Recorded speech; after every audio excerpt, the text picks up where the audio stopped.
today is House File 100. 16 committee hearings, hours of public debate. The majority of Minnesotans agree that the time to end marijuana prohibition is here.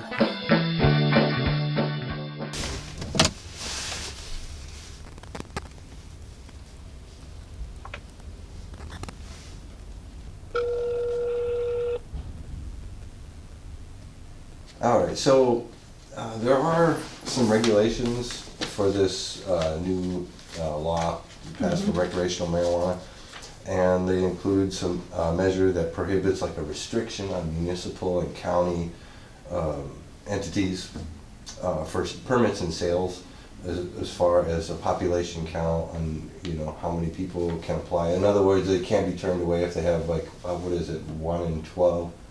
One application per, or one vendor or something per 12,000 residents in the county? 12,500 residents, correct. 12,500 residents. For those who'd like to open shop locally, can you just explain like how that process might work? And obviously this is a gradual thing, but anyone that wanted to obtain a permit or locally conduct business for cannabis, how would they do that in Nicollet County? They would have to start with doing the application through the Office of Cannabis Management, which to my understanding has not established that process yet. Okay. And then they would need to look, the Office of Cannabis Management, I believe, will then coordinate with the local unit of government that would govern the area where that business is going to be. And they would have to comply then with that local unit of government's restrictions and regulations. As far as dispensaries go, there's only like a couple in the state that are operating now. I believe both of them are like sovereign tribal communities that Correct. are starting business. I believe because they have a little bit of a different status, obviously, than municipalities, so they were able to get up and running quicker. So in the meantime, the majority of cannabis sales are still illegal. Correct? Correct. And they're probably, well, along with that, they're untaxed, and then there's some sparse medical dispensary sales in the state. I'm not sure how many they're up to now for medical dispensaries. I know last time I checked it was like 8 or something, but there's one in Mankato. Will the process, do you think, be so gradual that these illegal sales are going to continue for quite some time, or what do you expect from the state as far as a timeline on, you think, getting the dispensaries going, or is this pretty much like real uncertain right now with the way the legislature passed it? I don't have an answer for that because a lot of that is going to be dependent upon how the Office of Cannabis Management can be, established and getting all of the process in place so that individuals can start looking at being lawful distributors. Sure. I think the best information that we can have about what illegal sales might look like following even the establishment of those dispensaries is by looking at what's happened in other states. Sure. That might have similar regulations and determining whether the legalization has reduced the unlawful sales. Now, do you think the Office of Cannabis Management is doing a good job of being proactive? Like, have they reached out to local county governments, municipalities, things like that to kind of provide guidance, or how does that look with the cooperation between state and local entities? To my knowledge, they have not reached out. I am not certain that they have established leadership yet within the office. I mean, there's a lot of different areas where there's cooperation between state and local governments, whether that be counties or towns. That can happen in a number of different ways. There can be a meeting. Generally, they try to have regional meetings so that it's easy for people to attend. And so you'll either have a regional meeting or we can have a electronic meeting. Sure. Those happen frequently as well if there's a need to collaborate. So there's many different forms of doing the invitations and making sure that people are engaged on issues that are enacted at state level that have a local impact. Big forums and such like that. Mm-hmm. Being that they had to create, a new agency or office, I should say, for this particular thing, and creating sort of the regulatory framework and economic framework for the business in the state. you think that would be expected to be like at least a couple of years drawn out process where they even get to that point? I'm not in a position to say how long that's gonna take. I mean, there's a lot Sure. of, as you indicate, there's a lot of infrastructure that needs to be created, and how quickly that can be done is not something that I have information about. Sure. I know the Brown County attorney had said that in some ways it seemed like the process is reversed, like as far as getting the legislation through and then sort of working on that infrastructure, or at least interacting with those moving parts first and then crafting the legislation. Do you think this has been more legislatively anyway, quicker to table issue than maybe the state was ready for? Or do you think that the state will be able to handle things just fine? I think going that's forward? for our legislature to decide whether this was enacted in a way that allowed for people to be ready for it. Sure. I know there's lots of debate about how it was rolled out. I mentioned that there is a local medical dispensary in the area. Mankato. Mhm. Yeah. Do you think that the legalization of recreational cannabis will likely make that industry disappear, or at least alter it quite a bit? That's not an area that I've studied, so I don't know how that will interact. I mean, obviously, if you can get it cheaper than going to a medical dispensary, that might be an avenue for people. It might be an avenue for people that have not gone to a medical provider to start self-medicating. I wanted to talk a little bit about the federal ban as well, since you're the county attorney, so you're dealing with a lot of the legal cases that come through the county, and probably coordinating with the sheriff's department. Does a federal ban and the scheduling of it being class 2, I believe it is, does that complicate things with the county in terms of how to make the laws workable and prosecution and all of those things that come to your desk?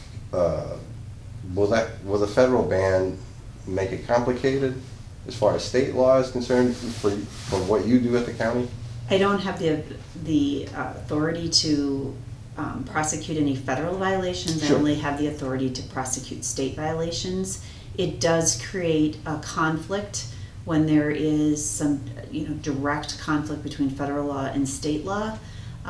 But at my level, for prosecution purposes, I only look at what's a violation, what is or what isn't a violation of state law. State law. So the reason I ask that question is because if somebody transports marijuana, say to St. Peter, but they came from Ohio, is that something that local law enforcement has to coordinate then with another federal agency like the FBI, or do they, they're obviously going to enforce the local laws, and you can prosecute for any local violations. Would transporting that across be part of that local jurisdiction, or would that move on to somebody else, like a different agency in the federal government? Well, anytime you cross state lines, you have the potential to trigger federal prosecution. Whether that's something that they would look at investigating and prosecuting is, again, their call to make. In terms of transporting things, substances purchased outside of the state of Minnesota, you still have to comply with Minnesota law on what you possess, how it's possessed, and how it's packaged and marked. Sure. So there could be local enforcement action based upon what is found. I believe they included some of that in the language of this legislation, didn't they? I mean, if you say bring marijuana that was manufactured or something in California, for instance, where regulations are different, does that have an impact on, the prosecutorial ability of somebody's transporting? I can't answer that question right now without going back through the 300, 400 pages about any exceptions for The that. statute and everything? Sure. The federal ATF regulations state that marijuana consumers may not legally own a firearm, and lying on the form to obtain the firearm is also a felony. Considering this, and it applies to legal users of pot, obviously, even, the ATF made that statement. So could there be a refocus on arresting gun owners who consume cannabis, or is that something that you think local law enforcement addresses already, or is that just something that you think the federal government, if they choose to focus on, is going to focus on? I think that that's the conflict in the law as it relates to firearms is what Minnesota has authorized versus what the federal government authorized as it relates to firearm. Yeah. And that is going to be something that the legislature is no doubt going to have to address that conflict. Do you think that's one of the biggest challenges with this, really, is that conflict there between firearm purchases and... The biggest conflict for what? Not conflict, or maybe controversy, or just complication, maybe even for county attorneys trying to prosecute cases, or maybe have an influx of cases where now there might be more, microscopes or, people paying attention to that particular area of the law where maybe they didn't have a focus on that before. And I'm not sure that I'm understanding where your question in terms of what part we're focusing on. Because again, if it's Sure. a violation of federal law with respect to the firearms, that would be a federal prosecution. I wouldn't be able to do a prosecution at state level for those federal violations. Okay. And so if it's legal under Minnesota law, So technically, you wouldn't be able to go after somebody that was like smoking pot, for instance, and owned a firearm because it doesn't have any conflict with the current way that the law is structured there here in is Minnesota. Some prohibition of being under the influence. The level of offense is a question, but of being under the influence of marijuana and having, I believe it's a handgun. So, I mean, there is some local restrictions, but they don't rise to the same level under the federal law. I think it was around $15 million that was dedicated to train officers to spot impaired drivers that might be under the influence of marijuana. Do you know if that includes other substances other than marijuana, like methamphetamines or cocaine or opiates or anything like that? I believe the funding that you're talking about is to do the drug recognition training, and that would apply to substances other than marijuana. Okay. But that training and what is encompassed in that training would be better asked of a law enforcement Sure. officer who Yep. I know what That's it what is. the question was intended for too, yeah. And I know what the testing is, and I know how it works, but in terms of what's involved with the training and its the availability of the training, that's probably better answered by law enforcement. Do you know, as a prosecutor, on those types of offenses? Because we know that there's like a lot of data available to show the enforcement of DUI for alcohol use. There's not a lot of data to show a focus on the other part. Do you think that will increase maybe, or do you think that's something that has just become more of a concern now? It certainly is a concern of mine, and I think of law enforcement as well, is that as the use of marijuana or legalized cannabis in any form increases, that we will see more impaired drivers on our roads. And the public safety factor of that is significant, and being able to identify and prosecute those cases have different challenges than alcohol. Sure. And do you think there is a correlation between the legalization and maybe how many impaired drivers there will be?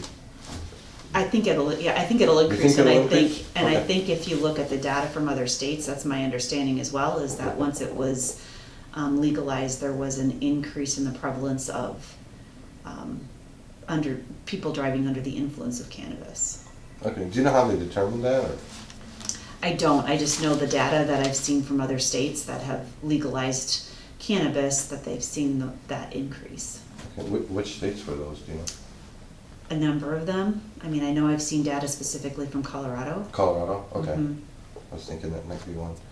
I mean, my recollection of the data that I have seen is that once it's legalized, there is an increase in the number of motor vehicle accidents or crashes Sure. that happen after the legalization. I think I've seen something about that too. I'll have to look into that one again. That was a good question I could have prepared too.